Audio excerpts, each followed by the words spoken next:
So this is what living the faith is, what St. Paul is teaching us in this passage. And we understand that to rise above our weak humanity is not just a simple task. We need to engage in a very high discipline in order to submit our wild nature, this animal, this human animal that is so mischievous and is always tending to do the opposite of right. That's why St. Paul says, the wrong I don't want to do is the wrong I end up doing, because there is in me a stain that leads me or tends me to sin. And it's not us, but it's in us, and we know it.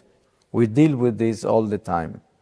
But we have the challenge of being true Christians, to be the real faith that was given to us. And this is big challenge, big responsibility, but an amazing gift, because the more we discover it, the more we understand what it means, the joyful we are, the hopeful and the peaceful we are. Because these theological virtues are the columns of our integrity as Christians: faith, hope, and charity. And when God shows us in so many ways in the church how to strengthen ourselves, to rise above our miserable lower self, our misery as humans, we have the joy to know that is possible, especially when we read history, sacred history, and we see so many that have been able to do it. People that were just like us. And a saint is always made of a sinner. And a sinner always has God. And God dwells in us through baptism in an extraordinary way. And when we understand this gift of baptism and understand what we have received, then we begin to enter into this hope, because life can crush us, bend us. Life can take away from us hope and also peace, and we can turn into very miserable and negative human beings that probably religion will be like a dress we put on. And we make believe that we are okay just by practicing religion.